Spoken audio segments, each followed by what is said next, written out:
Online, तो वो किस तरह से ले सकते हैं। तो फ्रेंड्स ये बिल्कुल लीगल है और इसका मतलब बिल्कुल रजिस्टर्ड स्टाम्प पेपर होता है। और ये भी आपको जैसे 1200 रुपये वाला आप 1200 देकर ही बैंक से लेते हैं स्टाम्प पेपर, इसी तरह से आपको पंजाब बैंक में 100 रुपया देकर ही ये स्टाम्प पेपर मिलता है। तो चलिए मैं आपको बताता हूँ। उससे पहले अगर आपने हमारे चैनल को सब्सक्राइब नहीं किया तो रेड बटन को प्रेस करके सब्सक्राइब करना और बेल आइकन को प्रेस करना बिल्कुल मत भूलिएगा। तो चलिए फ्रेंड्स, अब टाइम वेस्ट नहीं करते हैं, हमें सबसे पहले ई स्टैंपिंग वेबसाइट पे चला जाना है। तो यहाँ पे आप अगर ई स्टैम्प सिंपल भी लिखते हैं तो ये वेबसाइट आ जाती है। तो यहाँ पे इस पर मैं क्लिक करता हूँ।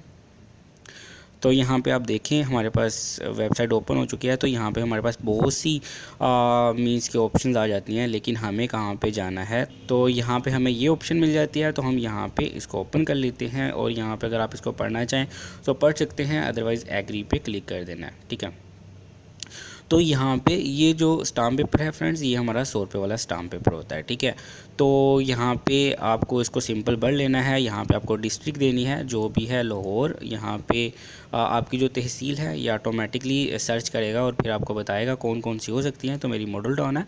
तो देखें यहाँ पे सेल्फ़, अगर तो आप अपने लिए ले रहे हैं तो यहाँ पे आप सेल्फ़ डाल दो। ठीक है। अगर एजेंट का है तो फिर आप एजेंट की इन्फॉर्मेशन डालोगे, अगर आप एजेंट के तौर पे ले रहे हो। तो मैं अपने लिए ही डाल देता हूँ ताकि मुझे इन्फॉर्मेशन ना डालनी पड़े।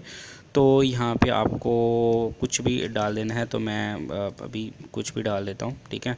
तो आपको यहाँ पे अपना नाम लिखना है, यहाँ पे CNIC, यहाँ पे अगर सन ऑफ हैं, अगर आप वाइफ ऑफ हैं, अगर किसी की बीवी हैं तो यहाँ पे वाइफ ऑफ करके यहाँ पे उनका आपके हस्बैंड का नाम आ जाएगा। अगर कोई कंपनी है तो रिप्रेजेंटेटिव फ्रॉम करके यहाँ पे कंपनी आ जाएगी। ठीक है। तो यहाँ पे मैं कंपनी की जगह पे भी MM कर देता हूँ। और अगर फादर ऑफ है तो यहाँ पे फादर ऑफ आएगा। ठीक है। सॉरी, सन ऑफ आएगा। ठीक है। सन ऑफ आ जाएगा और यहाँ पे आपके वालिद साहब का नाम आ जाएगा। ठीक है। यहाँ पे इसी तरह से, और इसके बाद यहाँ पे आपका कॉन्टैक्ट नंबर आ जाएगा जो भी है। और यहाँ पे अगर आप चाहो तो ईमेल दे सकते हो, अदरवाइज़ आप चाहो तो नहीं भी दे सकते। और यहाँ पे आपका एड्रेस आएगा। ठीक है। तो मैं लाहौर लिख रहा हूँ, लेकिन आपने पूरा ID कार्ड का एड्रेस देना है। ये उस बंदे की सारी इन्फॉर्मेशन होगी जो बहक नहीं होगा। ठीक है।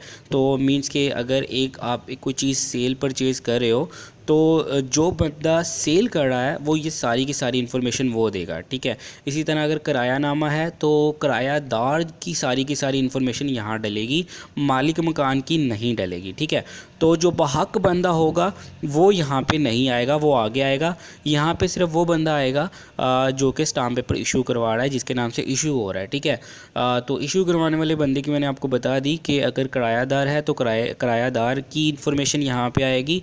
अगर सेल परचेज़ का कोई मामला है तो जो बंदा सेल कर रहा है वो यहाँ पे आएगा। ठीक है। परचेज़र यहाँ पे नहीं आएगा। ये बात बहुत ही ज़्यादा अपने माइंड में रखिएगा, क्योंकि अगर आप इस तरह से करते हैं तो जो है ये स्टाम्प पेपर गलत हो जाएगा। ठीक है। तो यहाँ पे अगर तो कोई सेल परचेज़ का मामला है, जो बहक बंदा है वो यहाँ पे नहीं आएगा, बहक बंदा यहाँ पे आएगा। ठीक है। तो यहाँ मैं आपको बता देता हूँ, ये देखिए यहाँ पे आपको एफिडेविट 4 जो है वो सिलेक्ट करना है। फिर भी अगर आपको किसी चीज़ की समझ नहीं आती है फ्रेंड्स, तो आप मुझे कॉमेंट्स में पूछ सकते हो, मैं आपको उसी टाइम इसका रिप्लाई कर दूँगा। लेकिन मैं फिर भी बता दूँ एक दफ़ा फिर से कि यहाँ पर जो बंदा किसी चीज़ को सेल कर रहा है उसकी इन्फॉर्मेशन आएगी, या फिर अगर किरायादार है तो किरायादार की इन्फॉर्मेशन यहाँ पे आएगी, जो मालिक मकान होगा उसकी इन्फॉर्मेशन यहाँ पे नहीं आएगी। ठीक है। तो ये इस तरह से आएगा ताकि आप पता रहे कि स्टाम्प पेपर इशू करवाने वाला कौन है। ठीक है। अगर उसके नाम से इशू होगा तो बहक जो होगा यहाँ पे जो बंदा होगा वो होगा। यहाँ पे अब जो बंदा बहक है, जैसा कि मालिक मकान है या कोई जिसने चीज़ परचेज़ की है, उसका यहाँ पे आ जाएगा। या फिर कोई किसी से काम करवा रहा है जो बंदा और उसको पे कर रहा है, वो यहाँ पे बहक के तौर पर आएगा। जैसे कि मैं अपना लिख देता हूँ।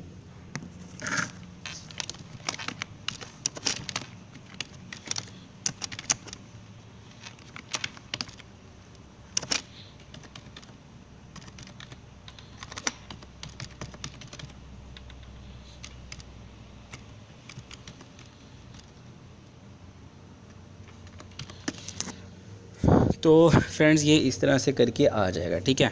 तो उसके बाद यहाँ पे आपको कैप्चर कोड है नीचे, जो भी लिखा होगा आपको यहाँ पे लिख देना है। EP3E है, तो मैं लिख देता हूँ और यहाँ से नेक्स्ट करता हूँ। तो कुछ मिसिंग कर गए हैं हम शायद, तो ये देखें, हाँ ठीक है, सॉरी मैंने लिखा ही नहीं कुछ। तो यहाँ पे देखें कह रहा है कि आईडी कार्ड भी इनवैलिड है, तो मैं सही लिखता हूँ, थोड़ा सा मैंने जल्दी में गलत लिख दिया, तो चलें कोई नहीं बात। चलें ये हो गया। और रिलेशन तो यहाँ पे मैं डीडी लिख देता हूँ।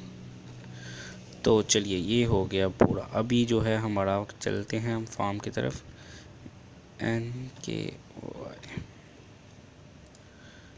तो यहाँ पे ये देखें हमारा जो स्टाम्प पेपर है वो तैयार होके आ गया है। और अभी जो है मैं इसको सेव करता हूँ और यहाँ पे प्रिंट ऑन चलान करता हूँ। तो यहाँ पे फ्रेंड्स एक बात ये देखें, ये जो चलान है इसका आपने इसको लेके जाना होता है वहाँ पे, तो आपको 100 रुपये वाला स्टाम्प पेपर वो दे देगा, ठीक है। वहाँ पे आपको दोनों की इन्फॉर्मेशन भी मिल जाती है, सेकंड बंदे की और फर्स्ट बंदे की, ठीक है। लेकिन मैं आपको यहाँ पे एक बात बता दूँ कि ये स्टाम्प पेपर जो होता है वाइट पेपर पे होता है, लेकिन ये गवर्नमेंट के पास जो होता है ना वो रजिस्टर्ड होता है, ठीक है। तो वाइट पेपर पे ज़रूर होता है, लेकिन वो अपनी स्टैंप वगैरह लगा के देते हैं और इस चीज़ की तस्दीक करते हैं कि ये जो स्टाम्प पेपर है ये इशू हुआ है बैंक से, ठीक है।